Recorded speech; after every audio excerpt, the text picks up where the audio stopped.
I think at the time, especially like getting fourth twice, I was kind of like, I don't deserve this. Like, this isn't mine. And I was a little like imposterish, but I think it's like such a cool tradition that USA Swimming does. And like the fact that like the finals relay like kind of like gives it to the prelims relay, like in front of the whole team. And it's like, I don't know, it's kind of like its own little ceremony and it's like really special.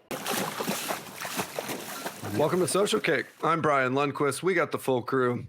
Dr. John Mullen, Luke Paddington, and joining us on the East Coast time zone, Rhyan White. What's going on, Ryan? How are you? Good.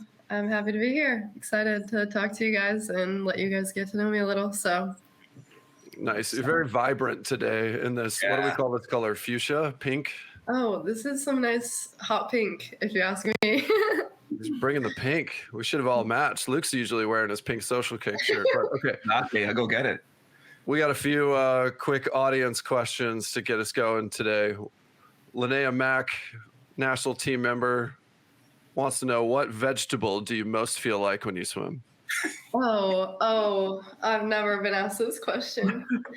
Probably try to feel like a string bean because they're tall and I'm not very tall, so. Okay. Yeah. Fair enough. And you are racing some string beans in your events. All right. What's worse, flip turns with a sinus headache or practice when you're hungover? I don't know. Those are so close. That's so bad. I think the sinus headache. That's just like not good. Yeah. It's not a good feeling. Sinus headache is brutal. Yeah. Before I started wearing Magic 5 goggles, I didn't notice how many times that I would stop and clear out my goggles in between reps. But then once I started wearing them, I realized that I didn't have that same need, not just for fog, but for comfort. Yep. And I just had a tendency to like take my goggles off for a quick break because I don't know why. Once I started wearing really comfortable goggles, I stopped doing that. And that's really what Magic 5 does for me. It's like, I just have a comfortable goggle that's tailor cut for my face. So you can support Social Kick directly by picking up a pair of Magic 5 goggles using our affiliate link. Go to themagic5.com/socialkick. All right. And this one will be maybe not so rapid, but we had someone asking, how is the training in North Carolina going? What's going on? Oh, yeah. It's good. It's a lot different. I'm doing a lot of different stuff than I'm used to. One thing I've like never done, I have like Monday, Tuesday, Friday double as of right now in like this part of the season.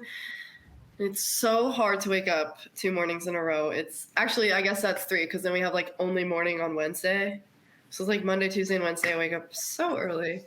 But it's good. I like it a lot. My legs, I don't think they've stopped being sore since I got here at the end of August. So it's good.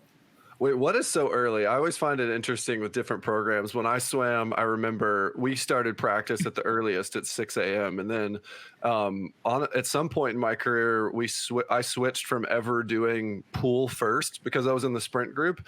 We would lift at 6. So the only time I hit the water first thing in the morning was Saturday, and it was at 7. So it wasn't that bad. But my friends who swam at Georgia, they were in the water at 5:15.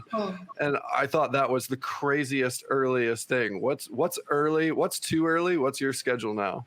Yeah, 5:15 is definitely too early to be hitting water. That's not okay. At Bama, like my earliest morning was 6.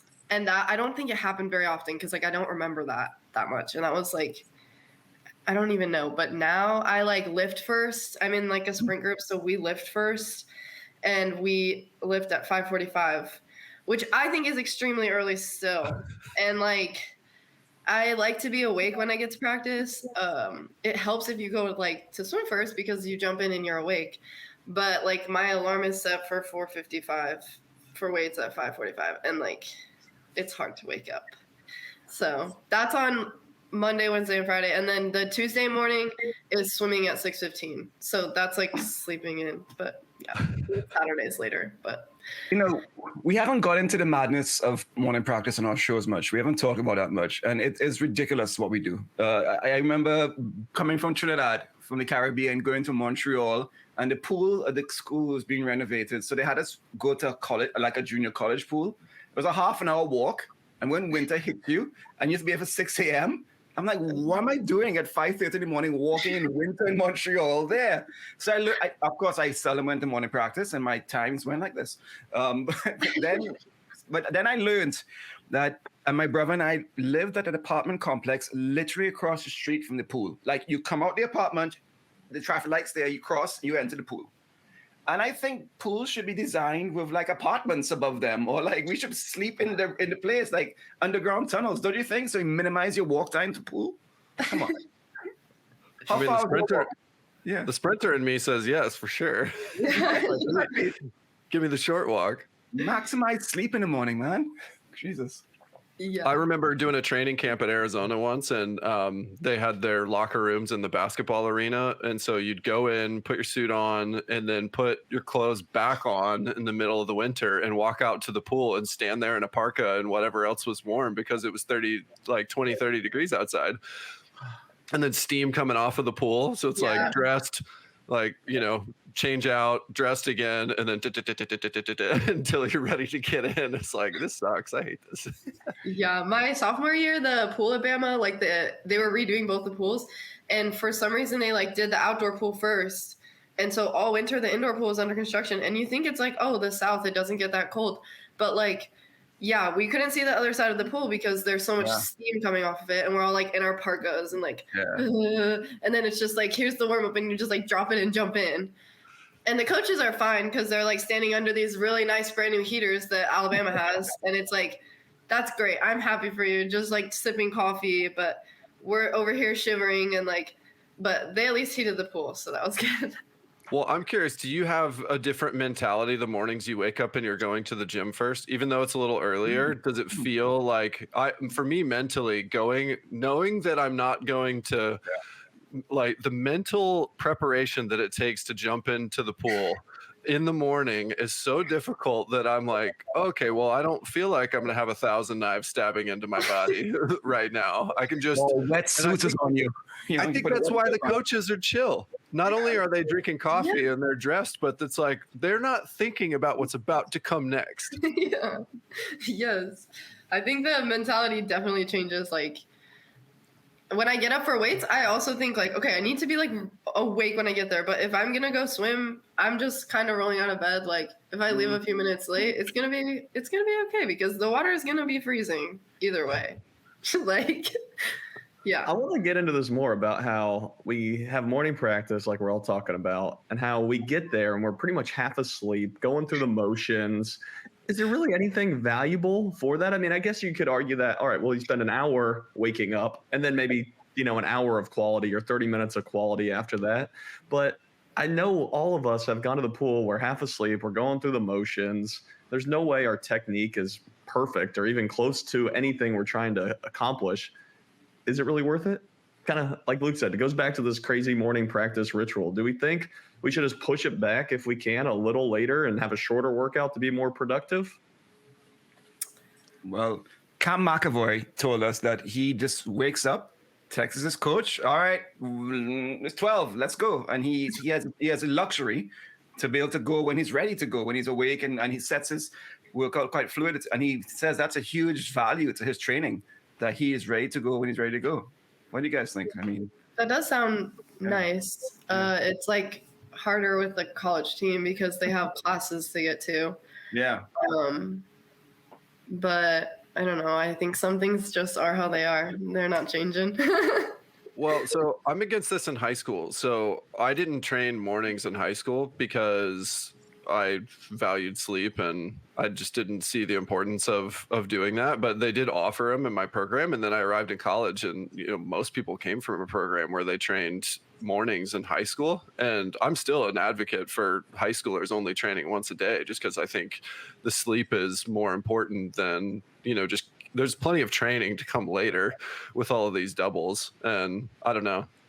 I would rather get a full, whatever it is, amount of sleep. And at that point in your life too, where your sleep patterns are shifting a bit on the later side early on, 6 a.m. practice, anything in the 5 o'clock hour, way too early. Like even now, setting your alarm in the 4 o'clock hour, to me, that's the signal of too early. I never want to set my alarm with anything that starts with a 4. Yeah. Some days it's 4:57, so it's not really a 4 if you think about it. But, yeah. It's nice if you could align yourself with a coach or program that could be a little bit more flexible for what the athlete wants or needs versus what suits the coach or the pool time. So, example is my brother was going for his second Olympics in Athens, and the coach had work starting at 6:30. So he made Sebastian train at 4:30 in the morning, and then he had to go for a full day of work. And I remember being really upset by that. Like, wait a second, what's the priority here? This is damaging the swimmer, and he got so sick so often. And so, I like when professional swimmers can have a more of adaptable coaching regime. I think it's a big, big benefit for that. I know it's hard, absolutely, because the coach can't coach, you, Ryan, and the team, at separate times. That doesn't make sense. But when you can get that situation, I think it's very valuable, which I often see pro swimmers having their own dedicated coach or coaching staff sometimes, Yeah, we're in the theoretical world now. If we're having everyone go on their own workouts whenever they want, right? I think it sounds good, but it's not really possible. One thing, like you said, being not having morning practice in high school. Ryan, did you have morning practice in high school? Yeah, I think I started like maybe my junior year, and it was like we did A days and B days in my school. So we had morning practice. Sometimes it would be like 3 days a week, and sometimes it would only be 2, depending on because I swam, I think, on like B days or something like that.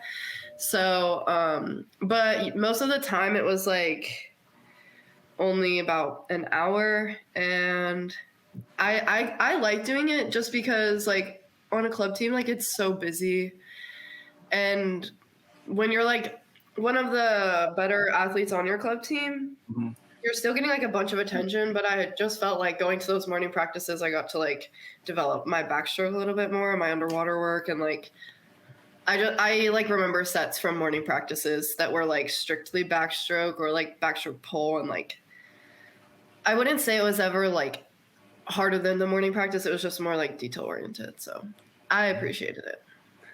And do you think having those, because I think one of the main club arguments, other than what you said, like you said, that more individuality is huge at any level or any stage.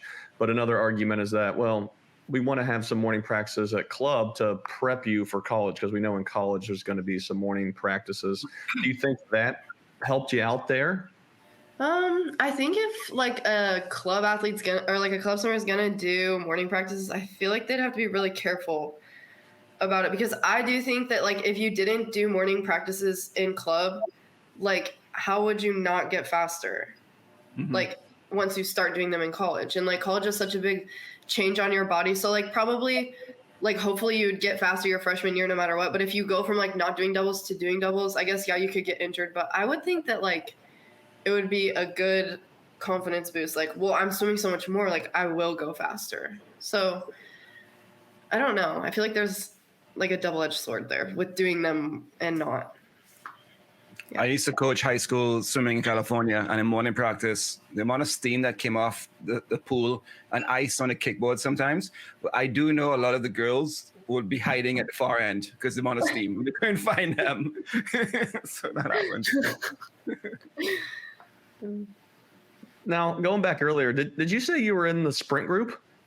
Yeah, it's actually kind of interesting. I'm in the sprint group here, but the sprint group here is a lot different than other sprint groups that I've seen.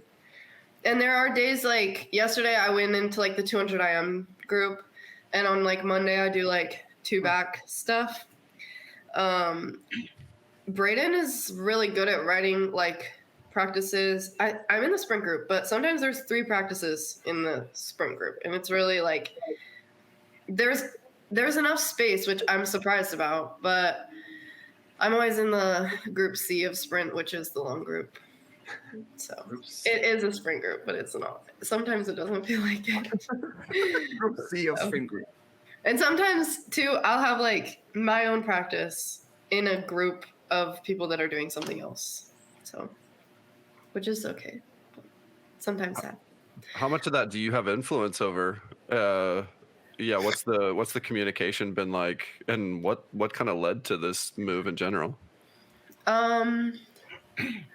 We had a meeting like a few weeks ago about just like the game plan, and like through I think like probably Christmas training, I'm on like one plan, and then I'll move to like something else later on with like more long course and stuff. So like right now it's more short course. It's not more short course, but it's more than what I will be doing.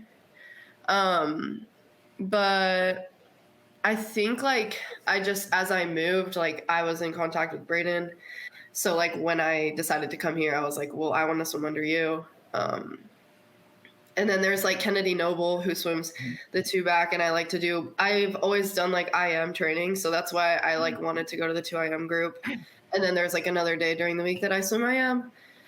But it just kind of makes sense. And I get to train with Katherine, which is really nice.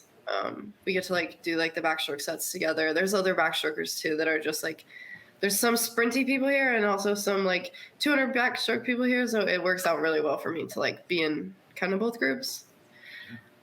But yeah, there's a lot of, I think there's a lot of communication here. I've obviously never been a pro before, but I think it's going pretty well. I like it. So. Well, are you the type of person who's typically had, a good dialogue with the ability to express your needs and have some self-awareness about your training, or do you prefer to put it in the coach's hands and say, just take me wherever? I think before I got here, I put it in the coach's hands, and I wish that I hadn't done that as much. I wish I was like more aware of what I needed, because when I came, I was like, I don't know, Brayden, like you and I will have to figure it out as we go. Mm-hmm. And I wish that I could have showed up and been like, this is what I need. This is what I want to do. Mm-hmm. I mean, it worked. I made the world team, so that was good. Yeah. But now it's really interesting, like paying attention to that stuff, because I notice now, like, what do I need? And like, I just feel like I've learned a lot about my body and a lot about my training in the past like 2-3 months, which is cool. But yeah, I try to be more vocal about it now. What are some of those specifics that you feel like you wish you would have vocalized, that you think maybe would have helped training before now? I think just like, I didn't think, I never thought about how much like more power I could be doing. And I do a lot more power now, which I like. But that's like one thing. I did a lot of power last year, but it was like not specific. It was kind of like very general power. And here, like, I'm able to do power and be thinking like, okay, this is for my 100 back or my 50 back, or like even just the way that I'm like pushing off the wall, I feel like is like different when we're doing power, because I'm like so much more intentional about it. That's one thing. I like the weights program here, and I feel like I've been able to like tell them what I like to do, and luckily we do that here. So, and like I do weights, I just their weights coach writes my stuff. So yeah. You talked about your legs being more sore now than they've ever been. Is that coming from this leg program in the gym? What's leading to that? I think I think it's partially because I do so much more power. I think like my body, the like exhaustion is just a little bit higher. But also I'm doing like a cycling program, and it's really hard. I'm like sitting on the bike, like dripping sweat, like fighting demons. And it's just like, it's really hard. And I'm doing it like just at the gym that like the pool is connected to. But I'm like on a bike, and it's really low RPMs with really high resistance. So I'm just like going like this slow. I'm like, oh. So slow, and it's just like burning my legs. So yeah.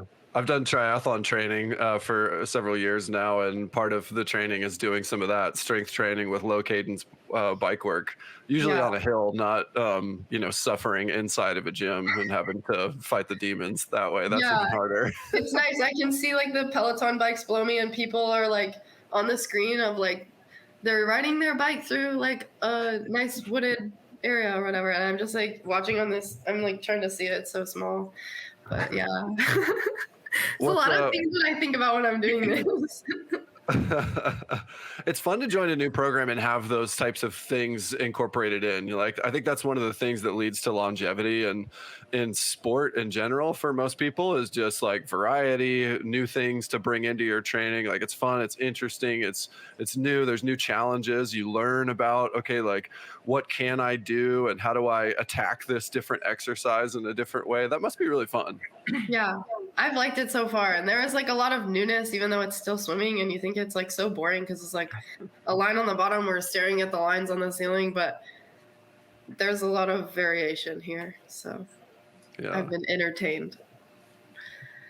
One other thing I wanted to ask about was, did you talk about like wishing that when you arrived, you had more to say to bring to that conversation with Braden about like, this is how I train, so he could get to know you. Do you keep a training log or a diary? I remember trying that a few times and nothing ever really stuck.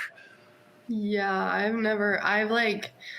sometimes I think in college, like I've tried to like write stuff down or I like write down like sets that I really liked or that I really hated. Just to remember those like painful moments. Also, I've like gone through different periods where I would write like 3 things that I did well and like 1 thing that I didn't, just to like be more intentional, I guess, with like paying attention in practice. But I don't keep a log. That's one thing Brendan asked me to do like the month before I came here, and I did not do a very good job. So, yeah, I don't. Now you talked about the variety and yeah, it's swimming's boring, but you getting there and it's being kind of exciting, doing some different things in the pool. Braden has a reputation for being pretty creative, especially with like the college team dynamic, having different athletes kind of maybe calling out or having them give each other like times to go and practice instead of the coaches kind of running it. Have you been, I guess as a pro, how does that kind of fit in with the different college environment, and how do you feel like it's been interesting or they've been spicing it up for you? Yeah, I think that it's pretty spicy here. It's pretty interesting. It's a lot different than, Bama has a good, like the culture there, and I had a great time. It's so cool to see another program, like from the inside. It's not like, oh, I see NC State at meets and like, yeah, they're all like hugging each other after relays and stuff and like being very like cohesive, but you don't ever get to like see it. And now I get to, and it is really cool. I think that, yeah, the coaches, there's so many coaches. There's like so many eyes on you all the time. Like you can always get feedback and stuff, but yeah, I think that the team does a really good job of like cheering each other on and like calling each other out. And like we did like a inter squad meet, or they did, I guess I was included.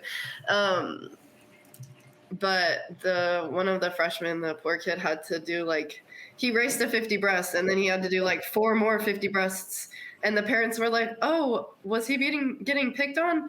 But really everyone was just getting like so hyped up, and it was really cool. Like I had goosebumps and I'm like getting ready for a 2 back, and I'm like so scared and nervous just cause like it's like kind of the first meet of the season or whatever.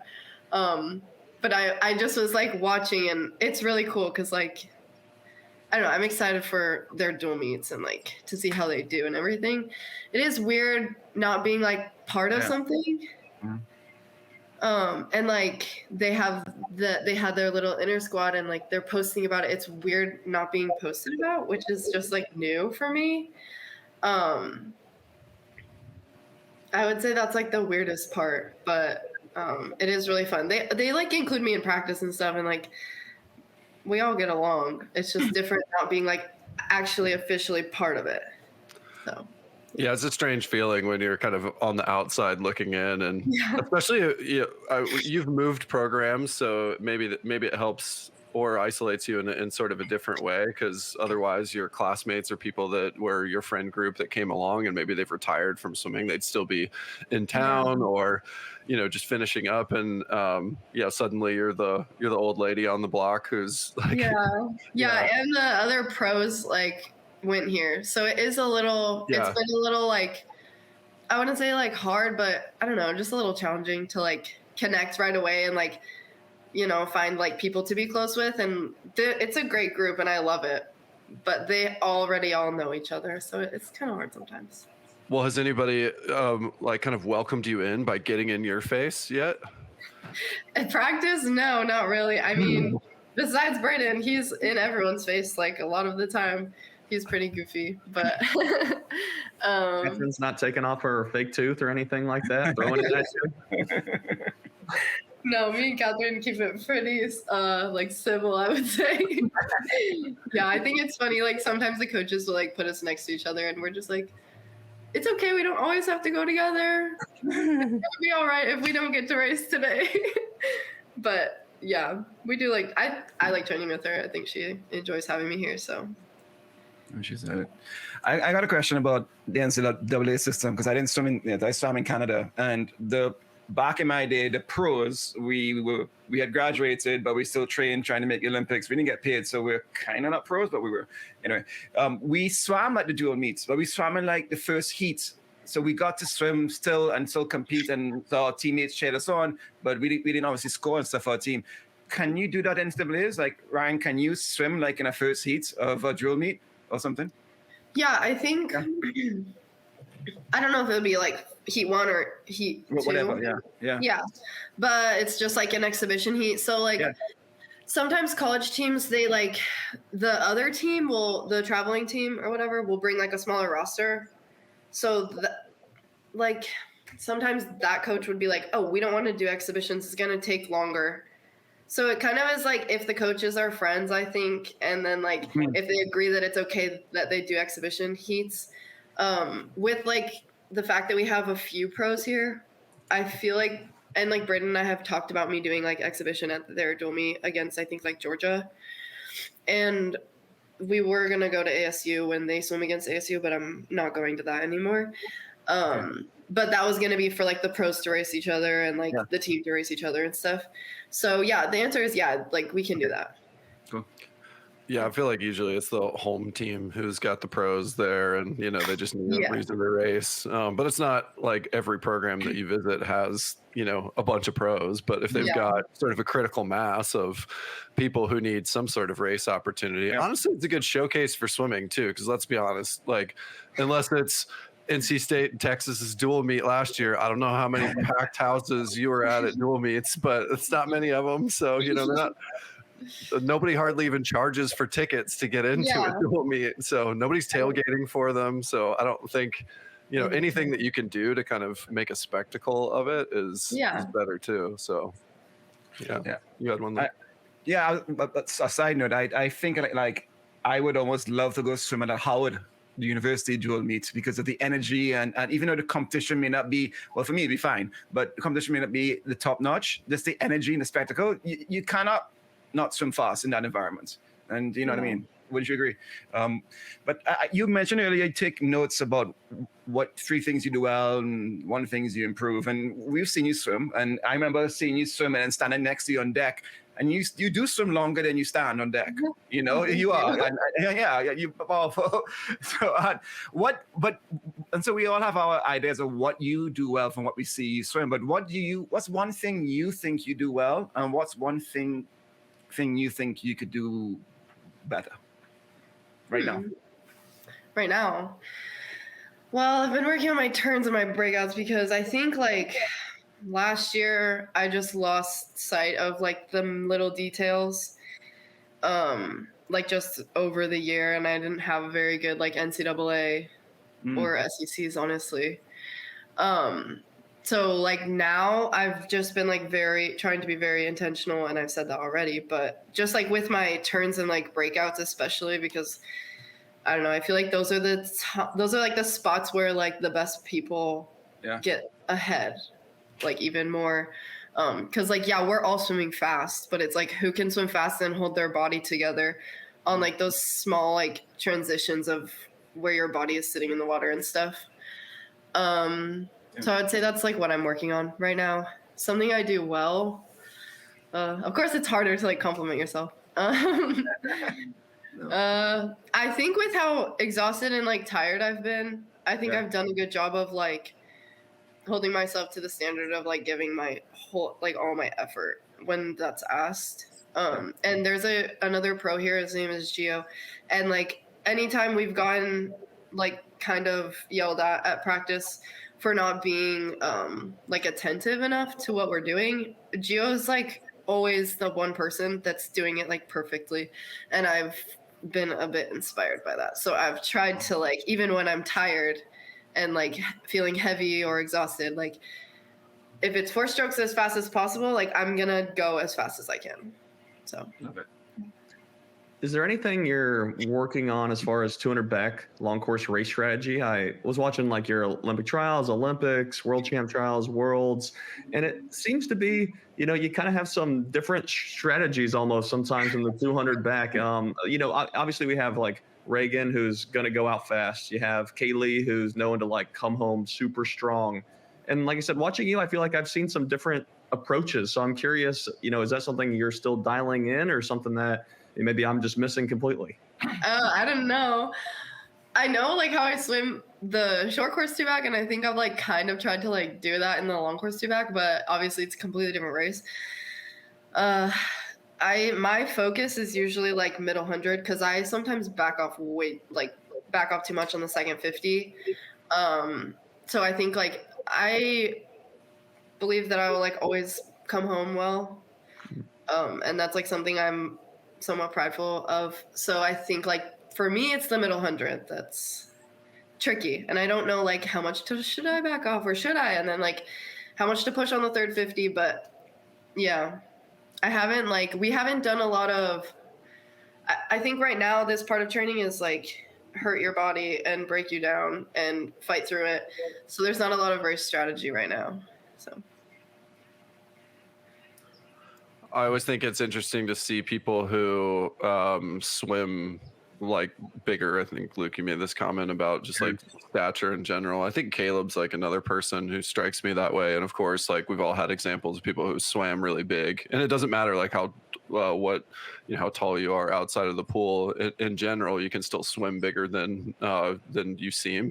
I don't know what that is, but like where did that start for you? What do you think the secret to that is? Because that's something that I always wanted to do, and like I'm 6'4", and I don't think that I actually swam bigger than I looked outside of the pool. But you know, to someone who's maybe like an age grouper or newer to swimming, what are some of the things that you think about, or what were some, have you always been that way? Were there some influences for you that really helped you just, you know, open up and swim big? I would say I started swimming this way like my sophomore year of college. My freshman year was not really as I had planned. I didn't swim that well. And then like going into my sophomore year, we got new coaches at Bama, and that's when like Ozzy started coaching me.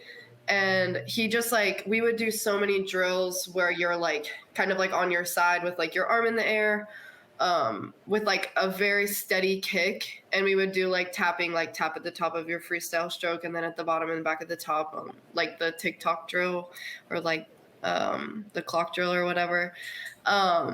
But I think that like that's where it all started for me, was like these drills and like swimming with Ozzy. We didn't really have like stroke counts, but like we would be doing 125s freestyle on like a pretty tight interval, and it would be like swim big, and he would like be on the side of the pool just like showing us to swim big and stuff and like cheering for us. But I think I have a very, like, my advantage is that my legs are really strong and I'm very kick driven. Like I suck at pulling, and like especially if we're pulling and then they say just swim big, that's really gonna frustrate me because I can't, because my legs are like not doing anything. But I think that's what helps me is like I have a very like steady, constant, like tight kick, and I think just like those drills. And that's actually weird because I was thinking about it the other day at practice. I was like, I need to do these drills because I feel like my freestyle has like shortened up a bit. You feel that way even after all those backstroke sets early morning in high school, doing a backstroke pull? Yeah, I don't know. I mean, backstroke pull is like different for me than freestyle pull. I like it more, but yeah. So we did some half-assed internet research on all our guests, and always take us to Wikipedia. And you know, you have a category called physique, like it has headers, and I don't know how they figure this out, but you have a physique category. Underneath it, it says, Ryan's Cottonwood High School coach attributes her success to her hyperextended knees. So I'd love for you to comment on that. Then we can all maybe talk about how hyperextension could maybe create elite swimmers. All right. Yes, that is weird that I have like this separate category for it. You're gonna have to check that out. Yeah, my knees hyperextend very far, and like I don't know, they always have. I don't think I ever thought it was weird until I was like 14, and I was like, I had my legs up on like our coffee table, and I have older brothers, and my brother was like, "That's gross," and I was just like, "Oh, okay." So yeah, my knees hyperextend. My ankles are like extremely flexible. I do think it helps my underwaters a lot. Yeah, I think like if I was running, my knees would be so sad. And like, because I think that even when I'm walking and stuff, they like probably go back a little further than normal, like just when my legs are bending. So I think like if I was doing a land sport, it would be like, I would probably not have lasted very long, but luckily there's not contact, so we're good. Well, you're doing a hybrid land sport now with all this pain cave on the bike. Yeah, true. True. How's the hyperextension working to your advantage on the stationary bike? Yeah, that's no. One thing Luke brought up earlier is like elbow hyperextendability, especially in backstroke. It's like it's so pronounced where it's almost like looks inverted. And are you also hyperextended there, or like all these different points? I think my elbows are a little bit like other people I've noticed like have more hyperextension in their elbows, but I just have like really loose joints. Like my sister, when I was little, she like popped my shoulder out of its socket like 3 times, like trying to get me out of my crib and stuff. So I think I've always just been like very flexible. And I did like power tumbling when I was younger and like a little bit of cheer. And so like, I think that helped. Like I was already flexible, but I think like even now I'm more flexible than I would say a lot of people because like I was doing that too. So yeah, I think it's definitely an advantage. This conversation made me think about UFC fights where they have the tail of the tape, and like before the bout, you've got like each person, their height, their weight, their reach. Now that you've got a physique category, why don't we have that for like the walkout at Worlds? Yeah. It's got like the physique, the tail of the tape. -20, knee extension angle. And then the commentators are like, let's get Rowdy and whoever else is out there with like, in a full tux. And they're standing on the deck going, Rhyan White's going to use the hyperextension to her advantage here, Jim. Well, that would be not good. John, do you think Ryan and other swimmers are more prone to injuries and have to do different things to strengthen the joints around it? I'm thinking like, is Luca Orlando, for instance, does he have dislocation of shoulder because of sort of instability ligaments, or do we have that with knees and elbows? What do you see, John and Ryan? Do you do stuff afterwards to help? All right, we can go super nerdy here for a minute. So there is like a test called a Byton test, and it's like, can you bring your thumb to your forearm and all these different hypermobility things? And if you can do these, and knee hyperextension is one of them. See, look, she's doing it easy.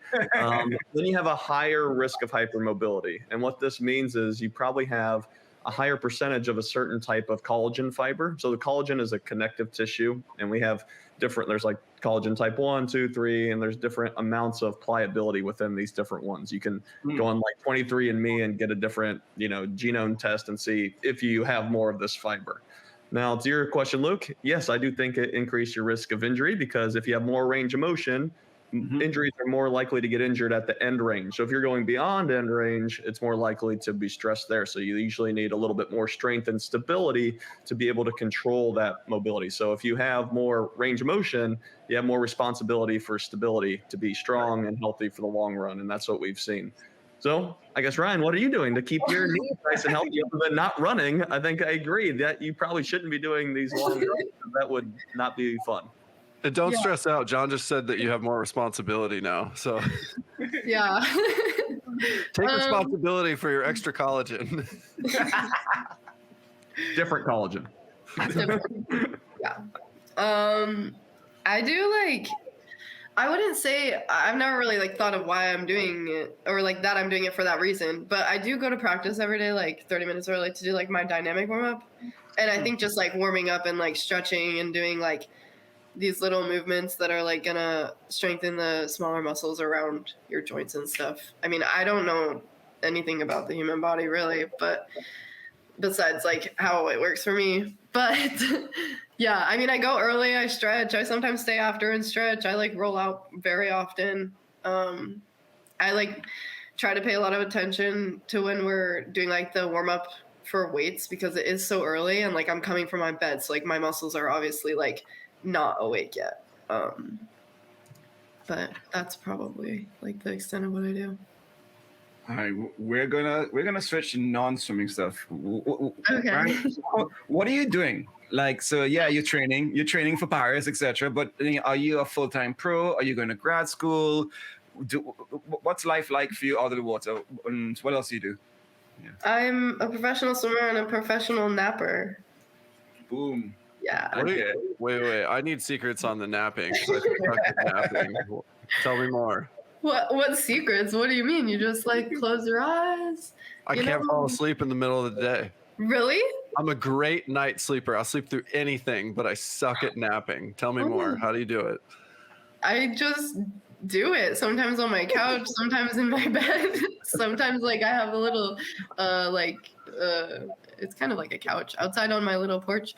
Yeah, I don't really do very many things.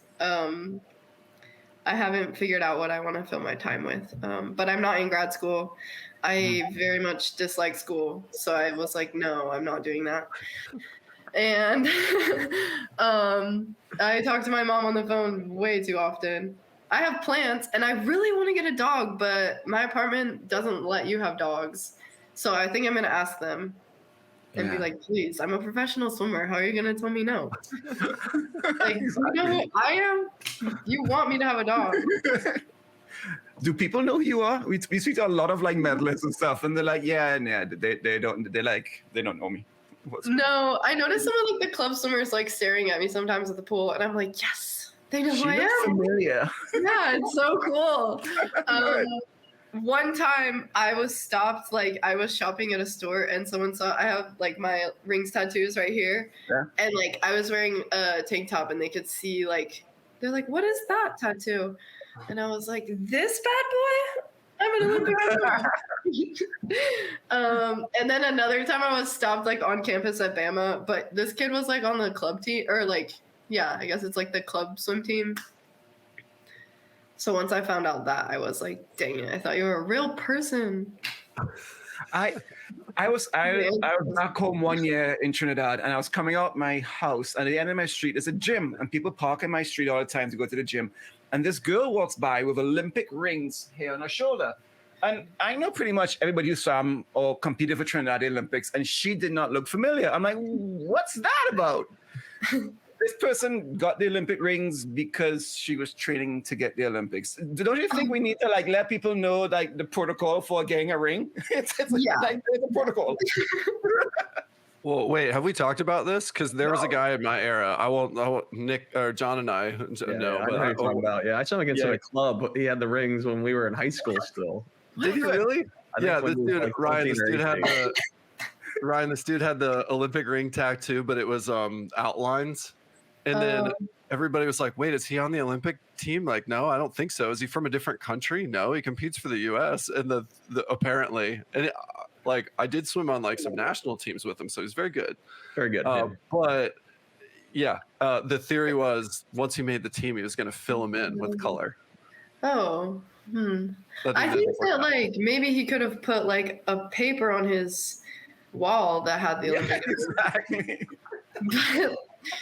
But like that's not. Also, what if you never accomplish your dreams and it's like they're staring at you like you never did me. You never accomplished your dreams of making the Olympics what regrets on your body. That would be kind of like haunting. I have that too, but it's just the paper on my wall, so I can cover it up whenever. There is something with the Olympic rings tattoo as well, like because one of the rings is yellow, and when you put it on, sometimes you don't see the yellow ring on my complexion, right? So you have to outline it. It's detailed, and also where you put it. Here, you have it here. You got to think about what's it gonna look like when you're 70. Yeah. So, you know. Yeah, that's true. I have mine. It's like very thin lines and they're colored, and really, really bothers me when people are like, "Oh, you need to get it done again. You should like make them all black or whatever." And I'm like, "You should make the Olympics. Stop telling me how to have my tattoo." I get so mad. Damn But right. yeah, I think it's really cute, and I hope it still looks okay when I'm 70. But yeah. Well, what do people say who don't know you? Who say, "Oh, are you a big fan of the Olympics? Are you trying to, like, what do people tell you? Or do they know the protocol when they say I think most people like know, but it's not really like a very visible spot unless I'm like somewhere that I'm being active or but I one time went to the post office because I was like mailing some stuff to like younger girls in Utah, some just like arena suits and practice suits and stuff, and like clothes that I had that were extra. And I like also sent a little like piece of paper that had like my national team like a profile photo, and like I had like signed them, and the lady was like, "Oh, are you an athlete?" And I just told her like, "Yeah, I am like a professional swimmer." And she's like, "Oh, are you trying to like make the Olympic team?" And then it's always awkward, and you're just like, "Yes, but I also did." So and then they're like, "Oh, when do you get to like go again or try again?" And I'm like, "Not until 1 month before." So the pressure's on. Don't worry. Yeah. Do you feel like your stature and your height has anything to do with that? Because obviously you're not like this imposing 6'2" female when it goes, "Yeah, I'm an Olympian." And it's like, oh yeah, you know, not that there's one look, but I think you know, it's table tennis? Yeah, no, I don't think it has like. I don't think people are like, "Oh yeah, she's short. She probably won't make it." But I think that they are mostly surprised when I say something. Like a lot of people ask me like soccer or gymnastics, which I think is a compliment. So I'm not complaining. Yeah, I'm always amused by the way that people ask that question too about the Olympics. Like, I think my favorite one is, "Are you going to try out for the Olympics?" Like, you know, just like the terminology makes me chuckle. Like, yeah, I guess I guess I'll go to open tryouts. Yeah. Yes. All right. Well, let's bring up maybe a sore point. You came fourth twice in the Olympics. That's the worst freaking position ever. I'd rather not make the finals. Like, how did you deal with that? And how did the silver medal feel? Which came after the 100, I think. Yeah. Yeah. How did that feel? Talk about that journey. Yeah, I think like first one hurt, second one hurt a lot more. And I was rooming with Tori, so she also was a fourth place girl. So we had some good talks in our room, and it's kind of hard because like everyone's on their own time, and like they're there for the US, but they're there for themselves. So it's kind of like no one's really looking out for you.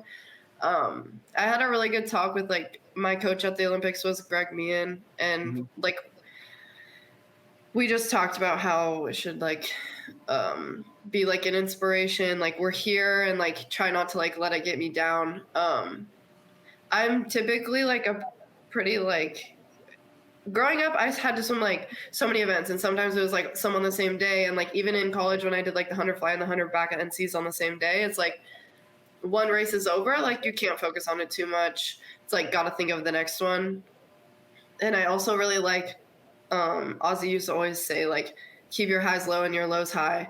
So those are like some things that I think like it's weird, but I think the universe works in very like mysterious ways. And I think that like growing up and like learning that, and also like Ozzy saying it that much, like I think for that reason I was like kind of in a way meant to get fourth, which really sucks. But like I think that's how you grow. And like I would say it sucked at the time, but I think like I had a quick turnaround on the mentality of it and everything. And the silver medal, it's really cool. I would love to like earn my own, and maybe make like a finals relay. That would be sweet. Yeah. But it still means like so much to me. I mean, I have it right there on my shelf. And like to have gotten it from Reagan, who like I've looked up to and also competed against, and it's really sweet. It's really cool, and I think about it a lot. So yeah. No, kudos for that mentality, and I remember that Aussie quote. Thank you.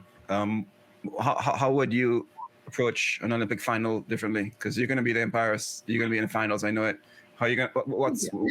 What's your mindset? How are you going to learn from that? How have you matured? Not matured, I should say, changed in the 3-4 years. Yeah, no, I think matured is a fine word to use because I've like gained so much experience now, competing like at just a few more meets internationally. So, and like having some heartbreaks of like NCAAs, like coming second and like going down in placements like over the next couple of years after that. So, yeah, I think my mentality of swimming is just completely different than what it was in college. I think there's like so much more pressure in college, and here, like as a pro, I'm kind of like, yeah, like my family's going to love me no matter what. And I'm doing this because I love it. And I get to train with like some of the best swimmers in the world here at NC State. Like I see them every day, and like they get to know my personality as a human. So I think that like my vision of swimming is different. And I think that like, of course there's pressure behind the blocks, and it's going to be completely different. Like having an actual audience watching versus like when COVID was going on. Yeah. But I think I'm just like more at peace with like who I am as a person and like who I am in the water, and that they're like I'm not who I am as a person because of who I am in the water. So yeah. I like that. Yeah. Good. About it.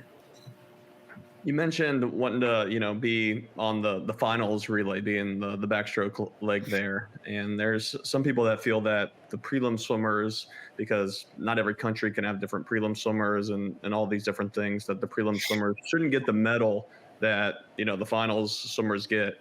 What are your thoughts on that, on someone that, like you said, you cherish your silver medal and you have it sitting right there? Yeah. I think at the time, especially like getting fourth twice, I was kind of like, I don't deserve this. Like, this isn't mine. And I was a little like imposter-ish, but I think it's like such a cool tradition that USA Swimming does. And like the fact that like the finals relay, like kind of like gives it to the prelims relay, like in front of the whole team. And it's like, I don't know, it's kind of like its own little ceremony, and it's like really special. I think people are going to say something if they do that or not. So it doesn't really matter. But I think it's like motivating. I mean, yeah, I have a silver medal, and like I was on the prelims relay, but I think that like I had a big part in like letting the final swimmers be ready to swim that night. Exactly. So, yeah. This is kind of a random turn, but have you ever been part of a challenging like Team USA coach swimmer selection for a relay? Because sometimes those decisions can be a little wonky, and like I don't know, I've experienced it before where there was some uncertainty on the team of who gets selected, and it's like really tight based on the prelim swimmers, and maybe in the medley it's not as much of a decision, or like because you're only choosing between two usually. It's not always the case, but have you ever come across that before where there's like some awkward tension? No, not really. I haven't. I think like one of the meets we went to, I think it might have been Worlds in Budapest, like maybe, I could be wrong, but it was because like Tori and Claire were swimming like freestyle and fly, and it was like who to pick, but I don't remember any like drama. And like for myself, no, because I swim backstroke only, and like that's like a 200 freestyle, like 800 free relay type thing, I think. But I would love to be a fly on the wall in the coach's room when they're going through the mixed relay, because that's like so many different combinations. And I think as the team that may potentially be on that relay, that one, it's like if you're a single gender relay, you kind of have an idea of like, okay, I'm either going to get it or I'm not, or maybe, but when it's the mixed relay, I don't know. It's less straightforward. So I'd love to hear kind of all the different opinions. Yeah, I think also like with freestyle mixed relays, it's way more confusing. But I feel like with the medley, it's kind of like they always have a guy doing a certain stroke, I think, right? I don't even know. It's pretty consistent, yeah. So Talking about the selection process for this, I always felt it weird because I'll give a personal story and then ask a question. I remember being coaches deciding who's swimming in 4x2 at nationals, and it was whoever was the top 4 200 freestylers on our team in the prelims. Then they took that and individual swims and they put you in a relay. And I remember coming 5th, and I was like, but I just knew in a relay I'd be so much better. Like I was a relay swimmer. That's what I would do. I'll go it's much more motivating. And I got upset, and I knew when I saw those times, like I could have gone a second half faster. I wonder how much coaches this way, like, yeah, well, he probably just had one bad swim, or she had one bad swim individual, but I know they always step up for relays and they drop it, you know, because that's the decision that gets made most of the time, right? Or is it? Do they take into account Ryan's a freaking amazing ankle leg always, and she always brings it? You know, Brian, you talked a story about Dave Marsh, you know? So yeah. Yeah. I think that they would like take into consideration. I think backstroke kind of has a disadvantage in that aspect because you are going first. So it's like you don't get the swing. You don't like if I was a freestyler, I would like practice my swing so much to like make sure that I had the best reaction time. Like I would want to be in the conversation like, okay, well, she went slower, but her reaction time is like always spot on. It's always good. It's not like DQing, but it's not slow. Like, and I think that has something like really big to do with probably how they decide stuff. And like, some people like have more heart to do relays. It's just like how they are. Agreed. But I think backstroke has like a disadvantage because you're not gonna have any swing. Like,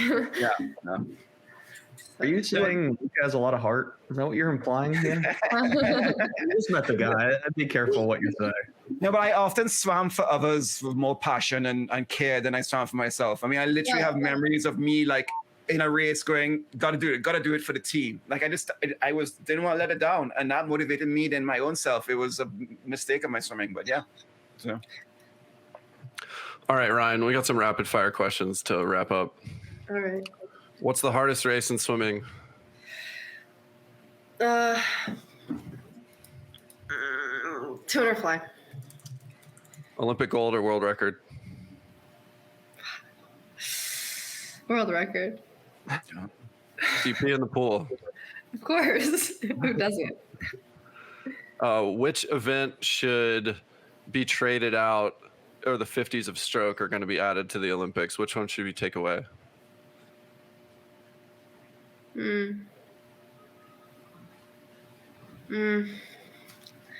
Probably the mile. I'm sorry, but like it's kind of boring. So boring. Yeah. We had a couple from the audience here. Favorite backstroke set? I don't know if I know any off the top of my head. You zone out. No diary here for backstroke sets. I remember the IM sets because they're like the most traumatizing. Well, speaking of, another one from the audience is, why is the 100 IM not an NCAA event? Because it's too short. I don't think it should be an event. Oh, bold. All right. When was the last time you cried at practice? Oh, like last week, I would say, but it wasn't actually during practice. It was before practice because I was expecting a active rest, and then they started to tell us to get out our parachutes and stuff, and I was like, wait, that's not active rest. No. Yeah, I was having a day. It was right after I biked, actually. So, Demons. The demons are out. yeah. Oh, coaches are trolling you. All right, what's the best race that you ever saw in person? To be honest, I'm not really a swim fan, so like I don't know. Let me think for a second. Are you even conscious when you're on deck? Yes. She's I'm napping, Brian. actually like watching like the 50 free. It's really cool. Like at NCAA's, it's really cool because it's like so close. I will say like any 50 free NCs. It doesn't require a lot of attention span either. You know, it's pretty yeah. Hey. All right. Last couple. What times will it take to make the U.S. team in the 100 and 200 back next summer? Do I want to answer? I don't think I like this question. I don't know. Maybe you don't. How about this? Maybe we'll change it. Will the world records in both events be broken next summer? I was just gonna say, yeah, probably world record in the 100 back. Yeah. Okay. And two back, I don't know. It's such a hard, like, there's so many people that could make the team in backstroke. It's the hardest event to make the team, but that's just me. Oh, I think I think we would agree with you there. All right. Yeah. Last one is, what is the appropriate volume of social kick in practice? What do you mean? How much social kick should you do? There should definitely be some in warm up because not everybody cools down and you want to be talking to people during practice. Yeah. Probably like a 300, but I never get to do a 300 social kick. I would say that there should be some in the beginning and then in the middle and then also at the end. and then maybe There after. should be some at the end, but some people just like leave after and you're like, want a kick? And they're like, nah, I'm leaving. You're like, okay. See, this is just going to further help that leg development. It's great. You've adapted. Yeah. Ryan, it's so much fun hanging out with you. Thanks for spending the time with us. Really enjoyed it. Yeah, this was fun. Awesome. Well, that's it for this episode of Social Kick. We'll see you guys next time. Hey everybody, thanks for hanging out with us. If you're enjoying Social Kick, tell your friends about it, and be sure to tell us what you liked by leaving a comment, and subscribe wherever you get your podcasts. Follow us on Instagram, please subscribe to our YouTube channel, The Social Kick, and you can find all of our content on our website,